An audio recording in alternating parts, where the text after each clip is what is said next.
100 सुनार की और 1 लोहार की। कहते भंवरे ने खिलाया फूल फूल, ले गया गुजरात का राजकुमार। यहाँ मोदी है, घर में घुसकर मारता है। अब इंडिया रहा ही नहीं, अंग्रेजों की गुलामियत की जो निशानी है ना वो रहा ही नहीं। भारत, आर्य भारत, आर्यों का भारत। अब इंडिया को पकड़ रखो, हम भारत के साथ हैं, भारत के साथ चलने वाले हैं और आगे भी चलेंगे और विश्व गुरु बनाकर रहेंगे भारत के लिए। स्टालिन का बेटा मंत्री तमिलनाडु सरकार का क्या कह रहा है? सनातन धर्म को, अरे तेरी औकात है सनातन धर्म को खत्म करने? तेरे जो बाप थे ना वो 200 साल यहाँ रहकर वो भी सनातन को खत्म नहीं कर पाए, वो नहीं कर पाए। वहां पे मुगल थे जो नाजायज बाप थे तुम्हारे, वो भी नहीं कर पाए। सनातन को खत्म करोगे? खड़गे जी का बेटा क्या कहता है? It's a freedom of speech. मगर निपुण शर्मा का जो बयान था ना वो हेट स्पीच। स्वामी प्रसाद मौर्य का बयान फ्रीडम ऑफ स्पीच। मगर अगर कोई हिंदुत्व की बात कर दे वो क्या है? Hate speech. 75 साल के बाद अगर किसी ने असल मायने में राजधर्म निभाया है तो वो भारतीय जनता पार्टी, मोदी सरकार ने दबाया है। भारत माता की, भारत माता की। नमस्कार, मैं हूं Keshav Malan. President of India को हटा करके जब नाम पत्र पर यह लिखकर भेजा गया कि प्रेसिडेंट ऑफ भारत, कुछ लोगों को मिर्ची लगी इसी बात पर। और अब इसी को जब बिल लाने की तैयारी में मोदी सरकार है तो समस्या कहां है? भारत से भारत बनने वाले को इंडिया का नाम देकर प्रचलित न करके उसे दुष्प्रचारित किया गया। लेकिन आज अगर सनातन पर जो लोग गाली दे रहे हैं उधर सनातनी क्या कर रहे हैं? आइए बात करते हैं उस ऐसे शख्स से जो जम्मू कश्मीर से सीधा आकर के दिल्ली में लैंड करता है और जो भारत से भारत है उसका स्वागत करता है और इंडिया की आलोचना करता है। सर क्या नाम है आपका? मेरा नाम पवन केसर है जी। क्या कहेंगे? देखिए 100 सुनार की और 1 लोहार की। कहते भंवरे ने खिलाया फूल फूल, ले गया गुजरात का राजकुमार। उन्होंने इंडिया शब्द चुना पूरा प्लानिंग के थ्रू, I.N. और बता दिया ऐसा कि लड़ाई है इंडिया वर्सेस एनडीए। भाई साहब यहाँ मोदी है, घर में घुसकर मारता है। अब इंडिया रहा ही नहीं, अंग्रेजों की गुलामियत की जो निशानी है ना वो रहा ही नहीं। भारत, आर्य भारत, आर्यों का भारत। याद रखो, याद आपके लिए है। जो किलस रहे हैं ना, जिनको जनगण मन के लिए, राष्ट्रगान के लिए उठने में दिक्कत होती है, वो इंडिया इंडिया चिल्ला रहे थे ना उस वक्त, अब वो छिन गया। अब भारत है, भारत श्रेष्ठ भारत, मोदी का भारत। क्योंकि आपका तो इंडिया है ना। अब इंडिया को पकड़ रखो, हम भारत के साथ हैं, भारत के साथ चलने वाले हैं और आगे भी चलेंगे और विश्व गुरु बनाकर रहेंगे भारत के लिए। लेकिन पाकिस्तान पर अक्सर सर्जिकल स्ट्राइक करने वाला वही मोदी सरकार, वही मोदी आज इंडिया पर, यानी कि उस I.N. वाले इंडिया पर ही सर्जिकल स्ट्राइक कर दिया। बिल्कुल, मैं कहता हूँ देर आए दुरुस्त आए। ये चीजें कांग्रेस किसी जमाने में हिंदुओं की पार्टी कही जाती थी। हिंदू उस पे पूर्ण अपना बहुमत जताते थे, वोट देते थे। फिर क्या हुआ? इन्होंने तुष्टीकरण की राजनीति शुरू कर दी और अंग्रेजों के एजेंट बनकर जब ये सरकार चलाने लगे, ये अपना राजधर्म भूल गए। आज 70-75 साल के बाद अगर किसी ने असल मायने में राजधर्म निभाया है तो वो भारतीय जनता पार्टी, मोदी सरकार ने दबाया है। कॉलोनियल माइंडसेट था हमारे पास, गुलामी के प्रतीक। आप सोच ही नहीं सकते, आप हर बार क्या है, आपके पास स्टिग्मा लगा है, आप गुलाम गुलाम गुलाम, वही राजपथ, वही सब कुछ। आज जब चेंज हो रहा है, आज अंग्रेजों का दिया हुआ नाम इंडिया, क्या अर्थ है इसका? डिक्शनरी खोलिए, क्या इंडिया का कोई अर्थ निकलता है? ये इंडिया आपको लिए इसलिए दिया था कि आप एक हीन भावना के साथ जुड़ो। आपका असल नाम था भारत, भारतवर्ष। हम भारतीय हैं, हम अपने आप भारतवर्ष के रहने वाले थे। हिंदुस्तान शब्द जो है ना, ये भी मुगलों का है, ये हमारा नहीं था। हिंदू रहते थे इसलिए इसको हिंदुस्तान कहा उन्होंने। असली नाम क्या था? आज वही संस्कृति, वही नाम पुरातन, जो असली पहचान है हमारे भारत देश की, आज सामने मोदी जी ने रखी है। हम उनके साथ हैं और गर्व से कहते हैं, इस बार अगर मौका मिले ना, घर घर जाकर मोदी जी के लिए दरवाजा खटखटाएंगे और वोट मांगेंगे उनके लिए। और दूसरी सबसे बड़ी बात, अब इंडिया कहते हैं ना, ये इंडिया के नाम पर बांट रहे थे ना। मेरा दिल आहत है, मैं वहां से आया था ना, बयान सुना था उदयनिधि का, स्टालिन का बेटा मंत्री तमिलनाडु सरकार का। क्या कह रहा है? सनातन धर्म को, अरे तेरी औकात है सनातन धर्म को खत्म करने? तेरे जो बाप थे ना, वो 200 साल यहाँ रहकर वो भी सनातन को खत्म नहीं कर पाए, वो नहीं कर पाए। वहां पे मुगल थे जो नाजायज बाप थे तुम्हारे, वो भी नहीं कर पाए। सनातन को खत्म करोगे? अब मैं एक चीज पूछता हूँ, प्रश्न जी इनके राजकुमार, इस अलायंस के राजकुमार जो है ना, राहुल गांधी, एक बयान जिनेऊदार ब्राह्मण थे ना, कट्टर ब्राह्मण, वो लहसुन प्याज भी नहीं खाती थी। प्रियंका गांधी ये कहते थे लहसुन प्याज भी नहीं हम खाते थे। आज वो ब्राह्मण कहाँ मर गए? आज उनके सनातन धर्म के ऊपर बात उठ रही है। ये नकली ब्राह्मण है, तब इनकी आज कोई बयान नहीं है। आज कोई, मैं एक चीज और पूछता हूँ, क्या इस अलायंस को हिंदुओं का वोट नहीं चाहिए? 80% वोट हिंदुओं को ऊपर डायरेक्ट धमकी दी गई है कि हम सनातन धर्म, सनातनियों को खत्म कर देंगे। ये क्या सोचते हैं कि हम सनातनी नहीं, हिंदू सनातनी नहीं मानते? ये क्या उनको वोट नहीं चाहिए? एक भी कंडेम का वोट नहीं है। उल्टा खड़गे जी का बेटा क्या कहता है? It's a freedom of speech.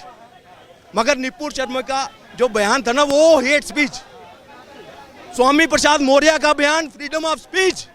मगर अगर कोई हिंदुत्व की बात कर दे, वो क्या है? Hate speech. इवन खड़गे जी कहते हैं कि सनातन को मजबूत नहीं होना, हिंदुत्व मजबूत होगा। ये पता क्या है?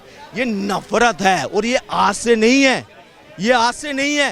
ये कांग्रेस का तुष्टीकरण बहुत पुराना है। इसी वजह से आपके देश में जब सेकुलरिज्म शब्द नहीं था, वो भी ऐड किया गया। Muslim personal law board, Hindu law board नहीं बना, मुस्लिम पर्सनल लॉ बोर्ड दिया इन्होंने। क्यों? क्योंकि तुष्टीकरण की राजनीति करना था। हिंदुओं को कम्युनल वायलेंस बिल आने वाला था 2013 में। अगर आपको पता होगा कि कहीं पे भी दंगा होगा, कोई भी पहल करेगा, मगर सजा मिलेगी तो हिंदू को मिलेगी।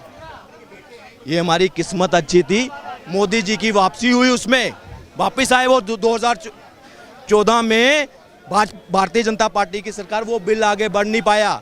नहीं तो इनकी पूरी तैयारी थी। जी जो आज दबे स्वर में बोल रहे हैं ना, आज ये मजबूरी के कारण हिंदुत्व की बात करते हैं ना, असल मायने में अंदर से पता क्या है? ये मोहब्बत की दुकान नहीं है, मोहम्मद की दुकान है इनके अंदर, मोहम्मद की।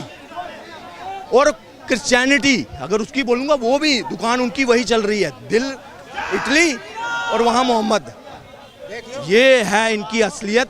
पूरा देश की जनता आज ये इनका असली चेहरा पहचान चुकी है। अब पता क्या है, अब मेरे बीच में भी कई होंगे, वो कांग्रेस के पीछे ना ऐसे कांग्रेसी बनकर ऐसे धूम मिला रहे हैं उनके पीछे। अगर सनातनियों, अगर अपने आप को सनातनी कहते हो, रुद्राभिषेक करते हो, जल देते हो, तो इसका इनका बहिष्कार करो, इनको इनकी औकात दो, दिखाओ इनको औकात की सनातन की क्या शक्ति है। आज किसी और धर्म के ऊपर टिप्पणी नहीं आ सकती, किसी धर्म के ऊपर ये टिप्पणी नहीं कर सकते। हिंदू धर्म के ऊपर हर एक नत्थू खैरा भी है ना, जो वो भी आ जाकर हिंदू धर्म है ही नहीं, स्वामी प्रसाद मौर्य हिंदू धर्म है ही नहीं। तो तू कहां से पैदा हुआ? जिसको तू मानता है वो किसको मानते थे? जिसको ये मानते थे, मैं पूछता हूं वो किनको मानते थे? वो सनातन को मानने वाले थे। इन्होंने अलग किया, अलग प्रोपोगंडा चलाते हैं, आपस में बांटने का काम। कम्युनिज्म के ये क्या है? ये क्या कहता है? इंसान को इंसान के दूर करना है, नफरत पैदा करनी है, फिर डिवाइड कर कर रूल करना। ये है इनका मेन एजेंडा। मगर अब नहीं होगा। मैं जिन्होंने चश्मे लगाए हैं कांग्रेस के, टीएमसी के, 26 पार्टियों के, अगर वो इस बयान को कंडेम नहीं करते हैं तो उनका बायकॉट करो। जो भी सनातनी है, अपने आप को सनातनी मानता है, अपने घर में पूजा करता है, तो उसकी जिम्मेदारी है इनका बायकॉट करना। क्योंकि एक भी बयान किसी नेता का आया नहीं, कंडेम नहीं किया, सबने क्या कर रहे हैं? Freedom of speech.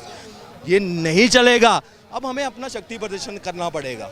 ऐसा नहीं कि हम ऊपर से 9 इंच काटेंगे, नहीं, वोट के आधार पर भी इनको इनकी औकात दिखानी है। पूरे देश से इनको बाहर करना है, सत्ता पे भी नहीं बैठने देना। अब इनको हमने तो मन बनाया है, और कई आंखों लोगों की शायद मेरी बात सुनकर भी आंखें खुले। कांग्रेसियों, तुम भी, अगर तुम्हारे घर पे अगर कोई बुजुर्ग, माता, बहन कोई भी है, अगर वो पूजा करती है ना, तो उसको डायरेक्ट धमकी आपको भी दी है उन्होंने कि सनातनियों को खत्म करना है, सनातन धर्म को खत्म करना है। ये धमकी आपके घर तक भी है। अगर अभी नहीं जागे तो कभी नहीं। छोड़ो पार्टी, क्या होगा? नहीं दो वोट। अगर आपको भाजपा को वोट नहीं दो, मत दो, मगर इनको मत दो। सीधे बोलता हूं मैं, इनको वोट नहीं देना, इनको अपनी शक्ति का प्रदर्शन करवाओ, एक बार अच्छे से दिखाओ कि एक हिंदू शब्द बोलने में भी ना इनके थर थर कांपे कि नहीं हमारा अब हिंदू जाग गया है, ये सोया मत रहे। ये सबसे अपील है मेरी, चाहे आप वोट दो या ना दो, वो नोटा दबाकर आ जाओ, मगर इनको इनकी औकात दिखाओ, इनको फर्श से ना फर्श पे लेकर आओ। ये जिम्मेदारी आप सभी सनातनियों की है, 80 करोड़ सनातनियों की, मेरे डायरेक्ट में बोलता हूँ 80। अब इंडिया का विरोध मोदी का है, मोदी सरकार का है, या फिर सनातन से विरोध है? सनातन का विरोध सामने तो आ गया। अगर होता अलायंस टूटा उसी वक्त, ए विद इन एक हावर ये डीएमके को लिख कर देते कि हम आपके साथ अलायंस में नहीं है, मगर है हिम्मत नहीं। आज मुझे लगता है टीएमसी शायद पहल कर ले, वो साइड कर ले इससे पहले, मगर अभी वो भी चुप है, देख रही है कि क्या माहौल है। उनको पता है हिंदू सोए हैं और किसी के ऊपर वो कर नहीं सकती, मगर अगर अभी अपना शक्ति प्रदर्शन नहीं किया तो समझो बहुत देरी हो जाएगी। ये चश्मा उतार दो, यहाँ अगर एक आवाज़ लगाएंगे ना 100 आवाज़ें पीछे से आएंगी सनातन के फेवर में, सनातन के फेवर में आपकी आवाज़ भी जुड़े वहाँ पे। बस यही बात कहूँगा आपके साथ, बिल्कुल।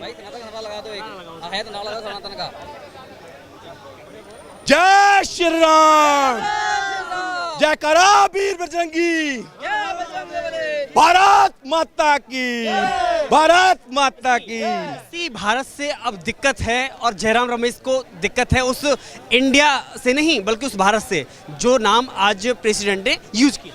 देखिए मैंने आपसे स्टार्टिंग में क्या कहा कि 100 सुनार की, आज उनके पाँव के नीचे से जमीन खींच ली मोदी जी ने।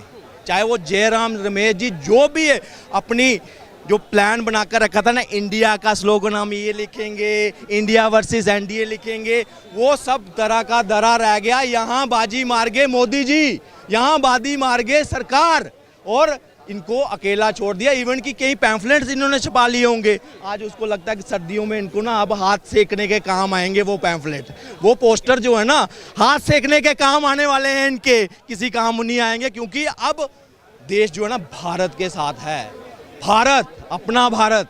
क्योंकि असल मायने में गुलामी 75 साल के बाद भी अगर गुलामी की जंजीरों से अगर किसी ने हमें निकाला है तो मोदी सरकार ने